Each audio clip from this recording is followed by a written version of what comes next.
All right. Back again with a brand new track, joined by my co-host this time. You might think that we're the two lads every week because people don't seem to be showing up. But yeah. Welcome, Joey. How's it going, bud? Doing well. Top of Europe, top of the Premier League. Feeling good. Why don't I even ask? But now look, good segue. Might as well lead into it. He's top of the Europe. He's still ahead in the league as well. Looking good as well. But no, tough games this week. Tough games. So yeah, take it away. Look, I don't think we've touched base since our last game. So we beat Ipswich last week 4-1. Dusted them pretty off pretty easy, which is good. Got a bit of momentum back. Started to look a bit how we did before the couple of draws that we had. So looking well. Then we travel into, we might get PSG. To be honest, not too fast who we get. I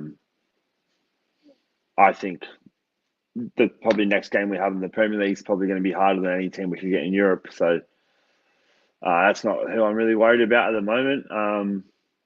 Then, we went to PSV, Eindhoven. Here he is. Boys. Nice, mate. So I went to PSV. Anyway, we introduce him. This is Maestro, our good friend we play online with, Arsenal supporter. So we've got a bit of Arsenal rep on today's show. Can't hear you, George. Damn, I was muted for a second. As you can see, the lads are moving up in the world. We're bringing on guests now. And Maestro, introduce yourself. Hi. I don't know what the fuck to say. So what team do you support? Simple things like that. Bit about yourself, how you know the lads. Well, obviously, as I was introduced before, I'm an Arsenal supporter. Been one my whole fucking life. I'll give you props. You are a sensible Arsenal fan. You know what I mean? Yeah. That's why he's on the show. But sorry, continue. You can't just through one of my old mates who's now not on the team. Sorry. And then never really played football. Just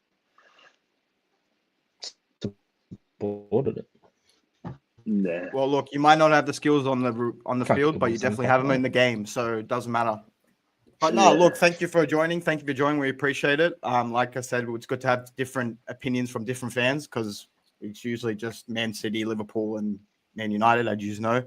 But look, we'll obviously have our say when we get to our segment. But sorry, Joey, continue. So we went away to PSV midweek. Not an easy fixture by any means. They haven't lost at home since sometime in 2022. So going on nearly 3 years now, which is quite impressive. We did succumb to a 3-2 loss there. However, the starting lineup, if you've seen, we rested pretty much every starting 11 player. So that's good for the upcoming game. Didn't get the result there. At the end of the day, it didn't really mean anything anyway. We still finished first. So the game was pointless. Does first or second, does it actually have any difference? No, not at all. I don't think so 1 to 8 is actually the same, no matter what the positioning is. I think it just comes down to revenue generated. I think if you finish first, you generate maybe an extra 5 or 10 million, because we've already generated now from this group stage over 100 million. So come the next window, hopefully we should have some money to spend, or there should be no problems with spending the money. However, next game, I think position also changes your opponents. Yeah, it does slightly, definitely. But it looks like we could get PSG or forget the other team. There weren't really too many teams I'm too fussed about that, to be honest. Look, PSG is not the same PSG as we to remember. But then they've somewhat found a little bit of form in Europe in these last two or three games. So we'll see what happens. That's the thing. Like they've got some good players, no doubt, but they don't have the big superstar name threat that gives you a bit of like when you play a team with Mbappe in it, you just instantly like you're a bit like, oh, I wonder how he's going to play today. Or like Haaland with City, Salah with Liverpool. They had Neymar, Messi, and him at one stage. Like, and now they've got players that you'd probably person who just watches the Premier League probably wouldn't even know who they are. Well, I got to know him really quickly a couple of weeks ago. Oh, so. Yeah, but they do Trust have me. some. That jokes aside, that Barcola, whatever his name is, great player. Yeah. And they still got Dembele. Like on his day, Dembele, like when he turns up, he's a great player. But he just misses too many games for injury and just is a bit too inconsistent to be really classed in that top bracket. But if he was to perform at his highest level consistently, he would be in the top bracket of footballers in the world as well. So, look. But might not even get them. But anyways, the game, Liverpool-Bournemouth. Obviously, Bournemouth absolutely flying. I think they just done for us 5-0. Like 5-0. And then they beat someone else before that. The week before, I think it was like 4-1 or something. They beat Newcastle 4-1. Yeah, there we go. They haven't been. They're two, and they are two. Like the thing is, it's not just like they beat like two good teams. They are two informed teams as well themselves. Like Forest, man, we struggled against them. Like we should have won, but we did. It wasn't like a 5-0 thrashing. It should have been, but crazy stuff anyway. So not going to be easy. Oh, Justin Kluivert just banging them in for fun at the moment, full of confidence. Just shows like an example of what confidence can do for a player. I guess when you look at someone like him, been in the Premier League for a few years now. Their left winger, is it Semedo? I always botch his name. Semenyo, thank you. Yeah, bro. He's also a really good player as well. Their whole front three actually are gun players. But no, look, Bournemouth have definitely I wouldn't say they're the dark horse this season, but they've definitely exceeded expectations. That's for sure. 100%. Exceeded the budget. The budget as well. And a lot of people were saying, if you remember at the start of the season, some people were even saying, "Oh, they're going to go down because Solanke's gone." You know what I mean? Stuff like that. Yeah. That's it. They've lost their big name player, really, and they've just gone. Good manager though, obviously.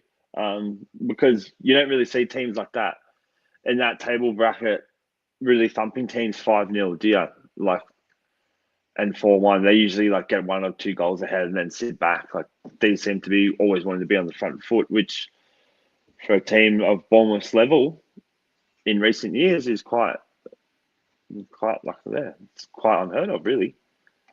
And their defense is very underrated too. Yeah. Well, obviously they've conceded 1 goal against them 2 teams in 2 games, but scored 9. So look, not looking forward to it. At Bournemouth as well, I think. Let me check that. Yeah, it is away. Pretty sure. Yeah, they're going to be fired up. They've had some great, like as we were saying, they've had really great results. Just not even the past 2 weeks, just in general at home. They've beaten both us, Arsenal and City, at home this season. Who else are they? Like you said, they did Forest, Newcastle. Yeah, they seem to they've definitely made what's their stadium's name? Vitality. They've definitely made that a fortress this season. And yeah, look, I can see them if they don't have to even continue this run, even if they just replicate half of this form. I feel like a top 6 finish is more than likely for them. You know what I mean? Because I think at the moment, if I'm wrong, they are 5th, but I could be wrong about that. I think maybe 5th, maybe 6th, but yeah. Either way, that's 7. crazy for. Oh, there you go. That's crazy for Bournemouth. You know what I mean? Yeah. No, look, they're definitely a hard team to face. Are you what is your realistic expectation coming out of this? Like, what do you think? Okay, I'll be happy with, you know what I mean? Going into well, it's fucking. Is it 3 points or nothing? Well, this is the thing. Like, if you look at our next 4 games, I think we've got Bournemouth, Everton, City, and maybe Newcastle in our next 4 Premier League games. And we've got Tottenham in the Carabao Cup. You got Wolves between Everton and City. We've got Wolves between Everton and City. So Bournemouth, Everton, Wolves, City, Newcastle. So our next 5 games are like. Good morning. Muted. Oh, my bad, muted. I said good morning and good evening from Australia. Yeah. So I do think, like, it's going to be tough, man. It's going to be tough. But with Arsenal, on our tails, we need to win. We need to win. I know they're a good team, but obviously we're better because we're first and they're 6th or 7th. So we are a better team. So if we play our game to our top level, we'll win.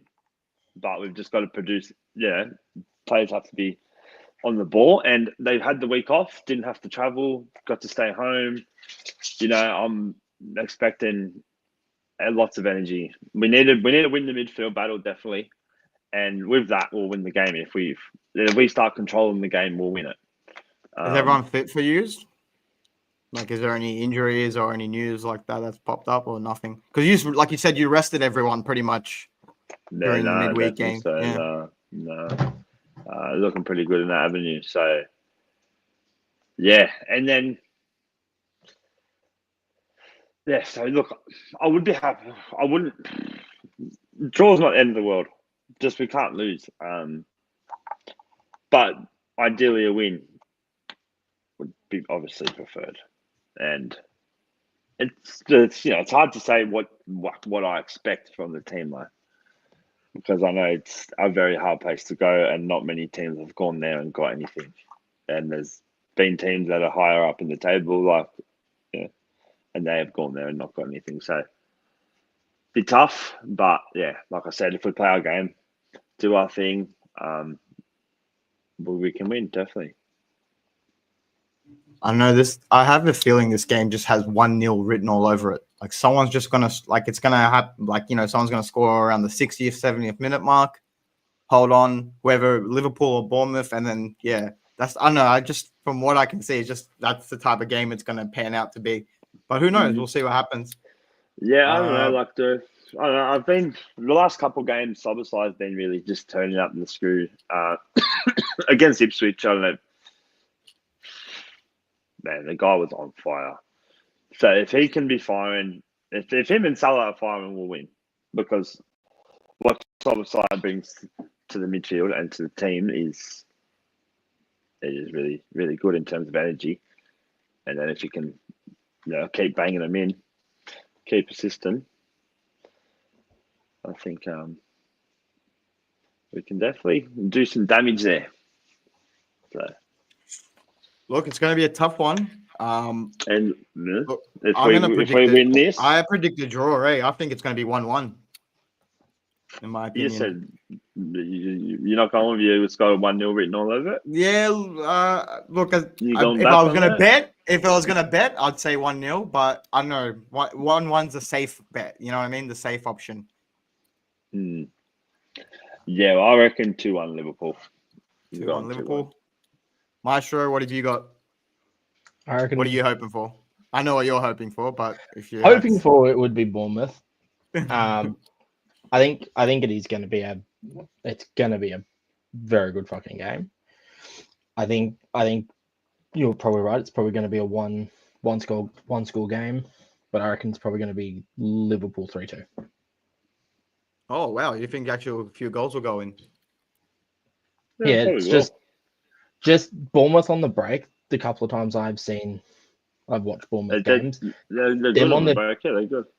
And then you've got that overlap of Kirkes. So even if you slow them down, that dude just doesn't stop running. And he always seems to be in the right place at the right time. He's a good player, definitely a good player. I actually really wanted to sign him this January window. I think he would have made a big difference for us. Probably would have cost 50 million, but would have been worth it. But yeah, Probably so costs I'm more. obviously, Probably costs more now. yeah, I'm hoping for Liverpool win and come on, City. I have City. never. City. This man City. is so shameless. I'm telling you. City. You know, City. Maestro. Look at this. Look at this. Have a go at this guy. I was about to say off air, he was doing the Poznan. His wife started going off at him because he was, knocking shit over. Unbelievable. Now, look, good segue, I guess. City, or should I say Arsenal versus City. The Be Humble derby, the ball to head, throwing the ball at the head, Gabriel derby. What do you want to call it? It's going to be a good match. It's going to be a fucking Right. clusterfuck. Look, you're the It's home gonna be team, good. Maestro. So I feel like you should have the honors of, talking about the game anyway. So yeah, take it away.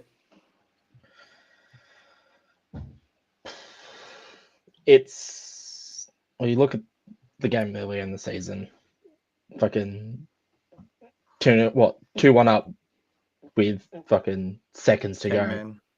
10 men. And down to as 10 well. men from Michael Oliver red card to an Arsenal player. I hope he's reffing this game, please. He's not. It's Oh. been announced. It's not him. Oh, boo. But they're all boys. Like now, Michael Oliver's going to be like, pull some shots for me, let some 100%. shells go.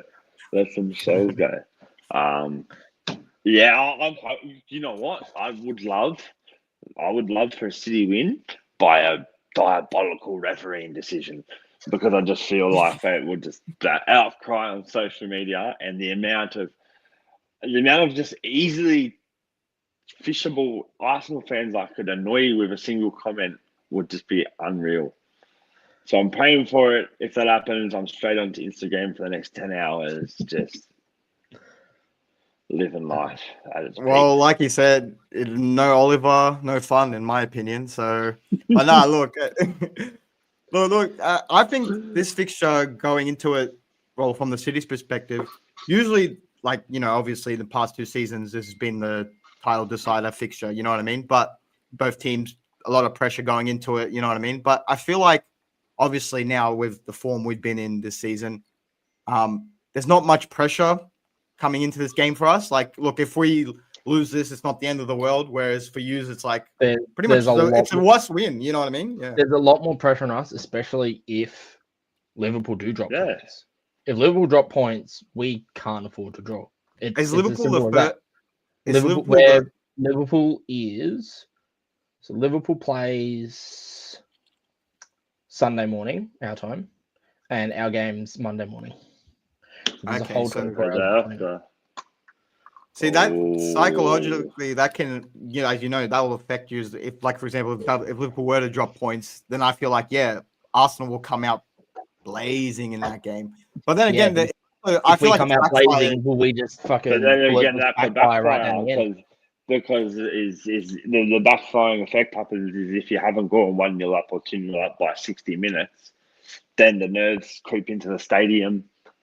Things can start to turn sour. So, look, and you get tied up. You get people making stupid decisions right at the start. We won't drop points. Ariela's going straight to the penitentiary. The only slot penitentiary. Get in there, Ariela. Yeah. Shush.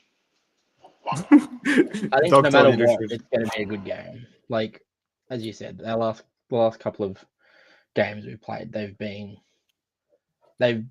tactical games. They're not necessarily being the most. Yeah. Well, I think at the moment, I will admit you do have injuries. So you're obviously going to have to be a bit more. Who's injured? Who's injured for them besides Saka? We still don't know when Ben White's back, but he's basically not played all season. Yeah. Saliba didn't train or play against Girona. He didn't trade this week, and he didn't play against Girona. Yeah, but is that like the Arteta tactics that No, he does? he had Sometimes he's. I think he did his. He tweaked his hammy, or he did something to his. I believe it was his hamstring in the Wolves game, but there is belief that he will be fit to play, but he wasn't being risked midweek. You know what, but I will admit them two Arsenal defenders step up against Haaland. They just really. Well, it's like they just pray for the whole season to play Haaland. Well, that's why my eyebrows raised a little bit when you told me this Saliba news, because I'm not gonna. If we don't have Saliba, then we've got no chance. Like, City I wouldn't say no, but why? Nah. City. The thing with City is this: you can beat them in midfield now easily. That's their weakest spot now is midfield, probably. Yeah, but what's like in terms of energy, outside of an out and out striker, energy. Arsenal but if doesn't dominate like, midfield. if you play Partey, Rice, Odegaard in midfield, we've got a chance, but I don't know because I've not heard about Timber. But you should be coming into this as the favourites. You are the favourites. You would be the favourites at home. Arsenal, obviously, coming second in the league. City having their worst run ever in recent times. So, but City have started to steady the ship, and I do think players like who they've got, Omar Marmoush and stuff like that, they're going to make a difference for sure. Well, what do you think? What do you think of old mate's first touch of the ball? Pretty much, George. Who? Cushion. You're talking about Kushner? Kushner. Yeah. Look, I touched up a bit about it last week. No, look, it was a tough start for the lad. You could see, even when he did do that mistake for the first 10, 15 minutes, you could see he just didn't want the ball. Big shout out to Bernardo Silva, because Bernardo Silva saw that and literally dropped in to the center back role and was like stealing the ball off him every time he had it, because the guy wasn't comfortable with it. But after that, grew into the game and then started playing okay. I just feel like, obviously, you don't want that to be his first start ever, but now that the butterflies are gone, you can't start any worse than that. You know what I mean? That's how I'm thinking. Now you can only move up from this situation. Yeah. I was more impressed with Omar, to be honest. And this is what I was going to actually say. I was going to mention about to Maestro. Like, yes, Saliba and Gabriel contain Haaland very well, and they have done for the past couple of seasons now. Even though he's scored a couple of goals here and there, still they've contained him very well. It's inevitable when you have Haaland doing what he's done. Yeah, his whole career. 100%. But like I said, they still contain him very well. But I feel like because Omar's the new kid on the block, the guy that, they've seen videos or whatever, but they don't know how he plays. They don't know what his style's like. We don't know where Pep's going to play him. I feel like really watched him. Is he good? Oh, well, I was going to touch up on him. So in the Chelsea game, look, he didn't do anything spectacular for me to be like, oh, look, what a great, amazing first debut. But he didn't do anything wrong as well. You know what I mean? He had a solid first debut. He scored, but it was chalked off to be offside. He played well. If he didn't get that, he would have scored.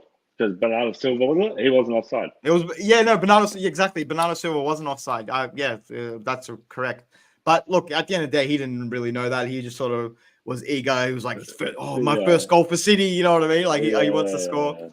Like again, he didn't play too bad. You can just see him. He's trying to fit into the system, and we all know how hard Pep's system is. But at the end of the day, that's what I was trying to say. I feel like this is where this is his time to shine in this game, because, he's going to be the guy that, not the mystery link, but definitely the person that, the whole Arsenal team haven't played against. You know what I mean? I don't know if we're going to be starting the other new center that we got as well. Victor Ruiz. Brazilian center back. Maybe I don't think he'd start. To be fair, obviously Marmoush I've heard of, but these other two players I've never heard of them in. Me too. I can't that's strange. It's a bit strange, especially considering the situation he's in. I just would have. I don't know. I just kind of would have expected. Obviously, everyone would have expected City to go after someone like established, someone who could just step in, and who they don't have to really like wait to get to a level. Because I've never heard of these guys, and I don't. Obviously, old mate had a very shaky start, but I don't like. Do you reckon they can just come in? Like, do you reckon these guys have the ability to step in and really make a difference for City right now? Like I think I said this last week. Look, they're good signings, and I'm not. No. I'll say it again. They were good. Like, don't get me wrong, they're good signings or whatever. And again, I don't know too much about them for me to be like, oh, this is this and this, and they do this. But what I don't understand, and again, this is nothing against them, and I'm not against the signings or whatever. But what I don't get is we haven't really bolstered what we need. We don't need two centre backs. You know what I mean? We don't need, like, I love Omar, whatever. Like, I can't wait to see him, but we didn't really need attacking centre mid or attacking, a cam pretty much, or a winger. Yeah, we didn't really need an attacker. We needed a CDM and right back or left back, especially now that Kyle Walker's gone to AC Milan. So, bit of a strange one in that aspect, but like I said, we signed Guardiola thinking he was going to be the new centre back pairing with Ruben Diaz, and bro hasn't touched the centre back position once, and he's our second top goal scorer now. You know what I mean? Because he plays a different position. So knowing Pep, he might do something. He might see someone and be like, "You're not a centre back." You know what I mean? Or you're not gonna. You know what I mean? I'm gonna play you CDM, or I'm gonna play you right back, whatever. Maybe that's what he's doing. We'll see what happens because they're both pretty young. They have time to develop or whatever, and he can mold them into what he has to do. But we'll see. We'll see. Again, I'm not against them. We'll see what happens. I don't think they will start, but we'll see what happens. I know Ruben Diaz is coming back. He was injured. He came off on the PSG game and then didn't start the Chelsea nor Bruges game. A bit of injuries in the last few months, eh? Bro, he's pretty much been injured all season. He's practically not been out like Rodri, but he comes in for one or two games. He comes in for I feel like he's pretty much exactly like Diogo Jota at the moment. What is it with these Portuguese? Well, bro, honestly, very similar. Not saying the same build, but very similar outcomes on what they're doing. Just this season, Ruben Diaz. I don't know. He's been very injury prone. And it has affected us as well. Definitely when that PSG game, he was on the first half. No goals conceded. They only had one chance on, and even then it was towards the end of the half. Look, there's no doubt he's probably goes off in the second half, concede 4 goals. No, the season that you signed him and he came in, he was impeccable that year. Crucial, bro. He's so crucial. Because the season before that, we were leaking goals for fun. When he come in, I was like, damn, this guy, if he keeps going, he might get near Van Dijk, but then he's just died off in the arse. And Virgil's just continued to do his big Dutch thing, hasn't he? Yeah, no, look, at the end of Virgil, at the end of the day, Virgil is probably one of the top 2 centre-backs in the league for sure. But no, Ruben Diaz is still, he's not old, you know what I mean? He's still relatively young, so... I feel like he should have had the armband this season. He shouldn't have went to Kyle Walker. But hey, I'm not the manager. Yeah. But look, going back to Maestro, going into the game, where do you feel like I told you, I feel like where the City threats are going to come from. Haaland, obviously, Marmoush. He's going to be like the dark horse in my opinion. And then Foden, he has to he has stepped up admittedly, but I feel like he has. So I'm not complaining, but at the same time, he needs to step up in these big games. He does do, but it's time for moments like this where Phil Foden needs to shine. But Maestro, who do you feel like your threats are going to be going into this game? Coming from the Arsenal perspective. I think our biggest threat is set pieces. It is set piece again. Realistically, when was the last time a team has had someone who is so aggressive at these set pieces like Arsenal has with Gabriel?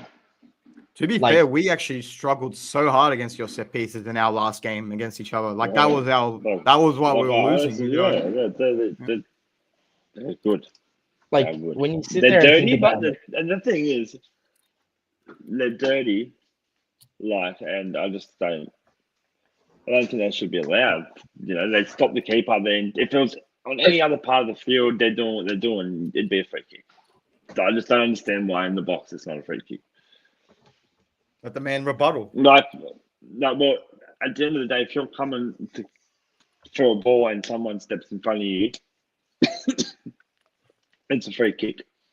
Because how are they just allowed to like not even look at the ball and watch players and just try and block their runs? Like, if you do that anywhere else on the field, that's a free kick.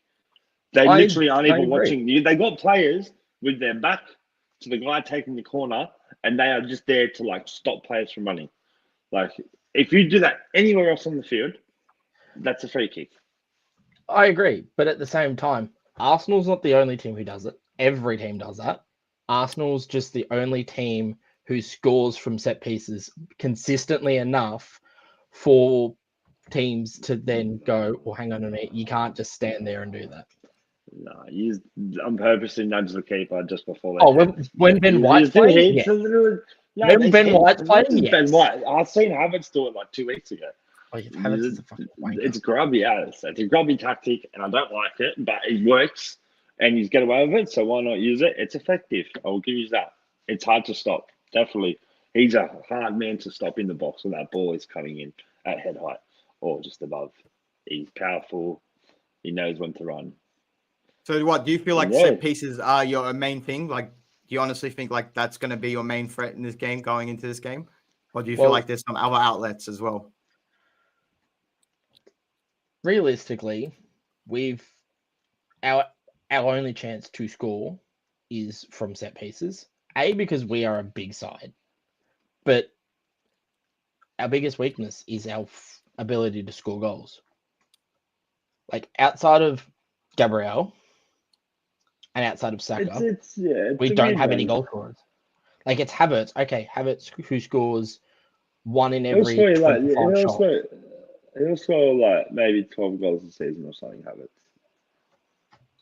But if he's got good players around him like Saka and stuff, he does open up space and do crucial stuff for them to thrive.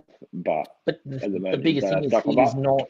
What about he's not an out-and-out striker? Is he playing a 17-year-old? That young kid? I watched a little bit of him, and he looks like if he gets the ball, he's young, he's fearless. Wants to make a name for himself. He's basically going to be Waneri 2.0. Waneri is going to be Saka 2.0. Similar styles, and they're both basically the Arjen Robben trait.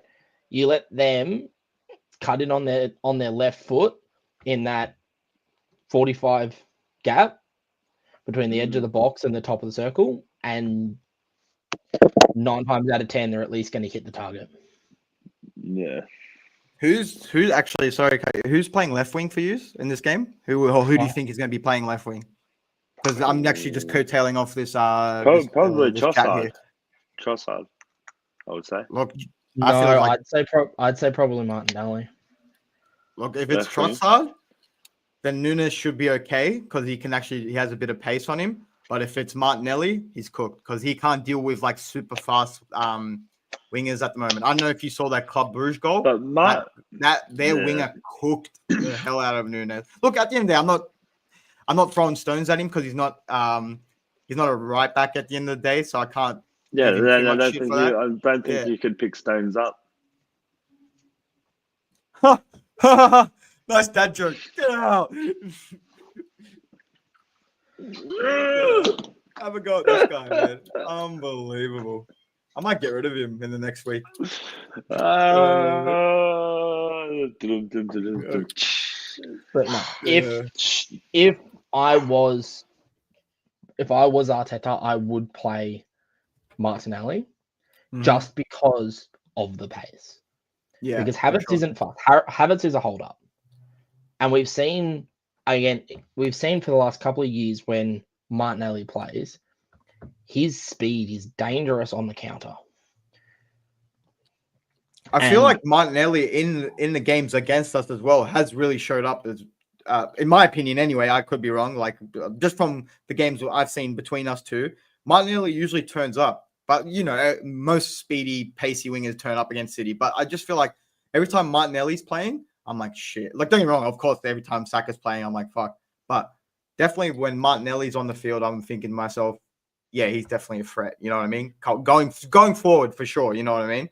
Like when I see Havertz, like not even trying to be disrespectful, but when I see Havertz on the ball going forward, I'm like, he's not really going anywhere. He's going to probably pass back or try to look thing. But Martinelli, Saka, when they go forward, you can see they're running at the defenders. They're trying to cut it, like you said. They're trying to cut in. You know what I mean? They're direct, which is what we don't have. Yeah, see, I would argue and say Martinelli probably the last year hasn't been direct. He was when he first came in, and he's been like a bit Europeanized at the moment. No, I'm not saying the player he was. Yeah, look, definitely Martinelli's dropped. Well, in my opinion, he's definitely dropped off from a couple of seasons, and definitely. He had that big break on, and then he did his knee, and then he came back for a little bit, and then he's just gone back away. Yeah, but I think he is due for a game to show that he's still that left wing for Arsenal for the next 10 years. Well, who do you prefer as your left winger if you were to pick? Would it be Okay, it's Martinelli. Just because of the pace. And I feel like, to be honest, as much as I think Trossard's a G, I feel like he's better coming off the bench for you guys. That's from what But I'd rather Trossard in the middle in the Havertz role than Havertz, because Trossard's got that little bit more pace. Yeah, that's not a bad shout in my opinion. He's got that little bit more pace. I think he's a more consistent shot, and the link-up ability. You're not dropping that much of a link. You just lose the height. That's it. Yeah, you lose the height. Just lose the height. It's pretty consistent shooter, that guy. Like if he does get a chance, he's like if he gets like a chance, he should score. He usually scores. Like he doesn't get into goal scoring opportunities like heaps and heaps, but when he does, he's usually pretty deadly. Yeah, old Trossard. You sit there, if you put Trossard in all those chances that Havertz has, where Havertz, I would have had heaps more. Kicks it straight at the keeper or whiffs it. We've got 5-10 more goals easily. Yeah, you lose the height, you lose a bit of strength as well. I do think Havertz is probably a bit better than holding the ball up. Like if you've got a big centre back pressing Trossard, he might be a bit easy just to bump off the ball than what Havertz is. But yeah, it could work. Really could work. But you also have the nimbleness that Trossard has. Definitely. You think back to I just think straight back to the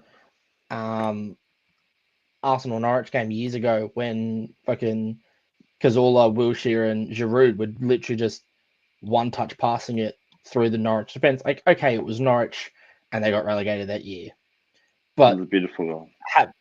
Havertz can't do that because he doesn't have the touch to be able to do those quick passes. Where Trossard doesn't have it as much, but doesn't really have it, but it's more than Havertz. Yeah, so big game for you both. What do you reckon? Yeah, well, that's what I was going to ask. What do you?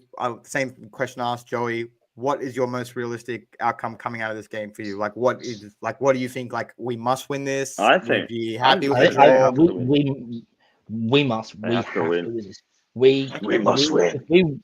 If we want to catch those fuckers, we can't drop points for the rest of the season. Yeah, for sure. Especially because they've got the game in hand. And look, it is a tough game in hand, but like you said, we were talking about that psychology thing. If they see you drop points, then they're going to go into that game in hand. You know what I mean? With all guns blazing, and vice versa. If they drop points to Bournemouth this week, I feel like if they do their points against Bournemouth, I feel like you will win this game against us. But if they don't, then different uncomfortable conversations. That's all I can say. I think we can't afford to drop points where you guys to a degree can. Because like I said to you before, yeah. Because you guys and this is really bad. This is really bad to say.